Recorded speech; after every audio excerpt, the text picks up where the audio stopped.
Olá, seja bem-vindo. Estamos iniciando mais um Repensar e hoje nós trazemos um livro interessante, sugestivo, pelo seu título criativo, que convida-nos a folheá-lo. E quando nós o folheamos, nós percebemos a importância que ele tem para o nosso aprimoramento. Nós temos hoje a alegria de receber o William Sanches e ele nos traz esse livro que tem como título Vencer e como subtítulo Melhore você antes de vencer. William, seja muito bem-vindo aqui. Eu que agradeço o convite, a apresentação e por você ter lido o livro. Pois é. Vencer, né? Um vencer, convite. É interessante, porque vem de vir, né? Na verdade, até um errinho no título, que aí teve uma liberdade poética, né? Pois é, né? Que o correto seria venha. Venha, E aí, mas aí eu não conseguiria fazer o trocadilho. Então, quando nós escrevemos, fizemos vem, o convite venha.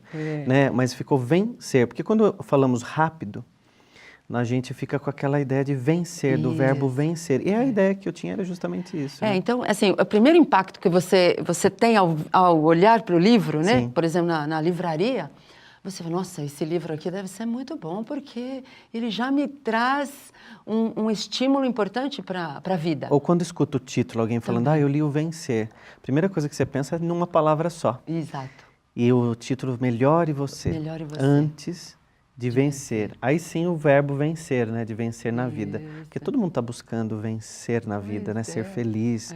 Não tem ninguém buscando a infelicidade ou algo contrário. E se nós fizermos uma comparação, uma analogia com o esporte, para você vencer, você tem que melhorar. Tem que melhorar sempre. Sempre. E é interessante essa analogia que você fez, porque assim, o esportista, ele se prepara o tempo todo e a cada dia ele busca melhorar, nem que seja 1 milésimo de segundo. Exato. E ele comemora aquilo, né?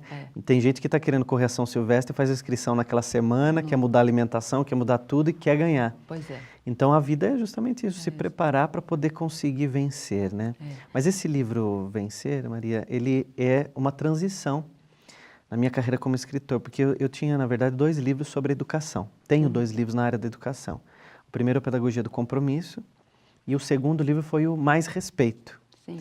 E eu tinha livros na área da educação e sempre fui muito convidado para fazer palestras sobre educação, mas eu sempre tocava nas questões da espiritualidade, nas questões que envolvem o ser humano, não só uma educação de sala de aula, mas uma educação ampla. E eu comecei a escrever o Vencer porque eu queria ampliar e ser lido por mais pessoas que não fossem só professores e alunos. Sim.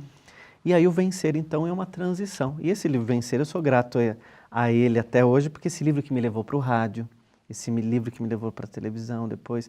Então, esse livro, para mim, eu tenho um carinho muito grande por esse filho, né? A gente fala que é filho. É, verdade. Mas nós estamos começando a falar do livro, mas não falamos um pouquinho só de você. Nós temos o hábito aqui de falar um pouquinho, né, pela primeira vez que o convidado está conosco, falar um pouquinho de si. Como chegou até esse ponto em que você está, né? Se você lógico, você já falou de espiritualidade, a sua trajetória pelo espiritismo, enfim, fala um pouquinho de você. Eu sempre fui muito curioso para as questões que envolvem a espiritualidade ou questões da alma. Sim. E quando eu era pequeno, eu não entendia muito bem as coisas que aconteciam comigo e que estavam à minha volta, porque eu era de um lar, de uma família evangélica. Certo. Então, os meus pais são evangélicos até hoje. Minha família, 99% é evangélica. Eu acho que 1% é espírita. E acho que esse 1% sou eu. Né? Mas eles gostam muito dessas questões também e me perguntam muitas coisas e, às vezes, tiram dúvidas até sobre esse tema. Mas essas questões da espiritualidade sempre me fascinaram.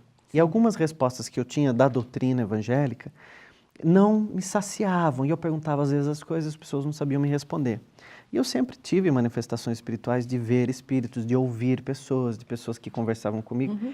E eu falava, mas, sabe, pequeno, você não entendia muito bem aquilo.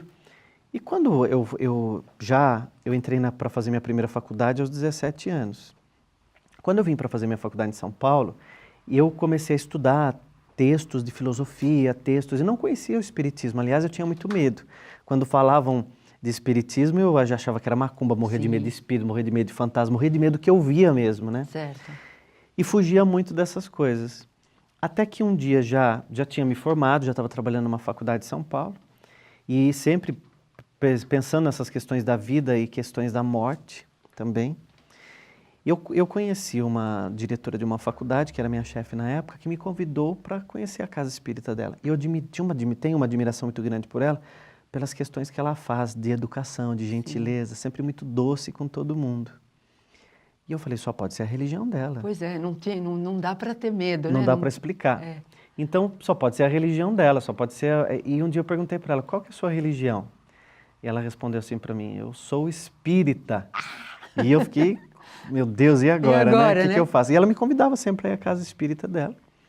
E eu nunca ia, mas confesso que não ia por medo mesmo. Sim. Mas eu estava passando uma série de dificuldades, tinha vindo morar em São Paulo, estava com um problema financeiro, problema de depressão. Sabe que a vida da gente vira aquela tempestade toda. E dizem que a gente vai buscar o espiritismo ou pelo amor ou pela dor. E eu fui assim porque era a única saída para aquele problema que eu tinha. Só que eu tinha medo. Um dia à tarde ela estava saindo da faculdade, mais ou menos umas 2 horas da tarde, com a bolsa dela. E eu falei assim, onde a senhora está indo? Ela falou assim, eu estou indo na minha casa espírita, você não quer ir comigo?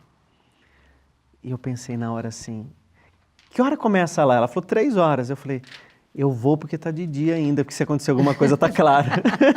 A primeira vez que eu fui numa casa espírita foi durante o dia.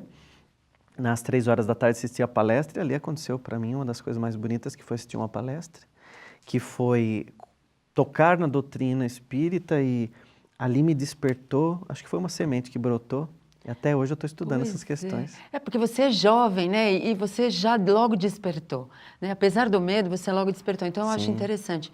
Quando lia o seu livro, ficava, né, elucubrando aqui, né? Esse jovem é um espírito mais velho, né? Apesar da carinha jovem, mas o conteúdo do livro nos remete a um espírito que tem uma bagagem, que tem uma experiência maior, de mais tempo, né? Então, é interessantíssimo, né, participar. Eu acho que, para nós, é uma alegria ter jovens, né, aqui no nosso meio, trazendo lições tão importantes. Nos faz aprender... Eu sinto falta de outros jovens, às vezes. Eu faço muita palestra em casas espíritas, igrejas, ONGs, né? Isso. Que eu não falo para religiões, eu falo para pessoas. Eu falo para pessoas, né? Não importa o rótulo que ela tem, eu falo para pessoas.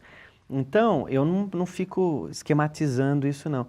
Então, mas todos os lugares que eu vou, às vezes, ou numa casa espírita, ou numa ONG, às vezes o número de jovens é tão reduzido. Pois é. Eu falo, puxa, a gente tem que ter um movimento maior dessa juventude. O que é interessante, acho que para finalizar esse nosso primeiro bloco, a alegria de ter lições vindas de um jovem e também de perder ou de eliminar os preconceitos de que jovens não podem ensinar mais velhos. Isso é interessante. Tem preconceito sobre isso também. Não é? A gente vai falar um pouquinho mais. Nós vamos dar um breve intervalo e já voltamos com o William, falando um pouquinho mais do vencer.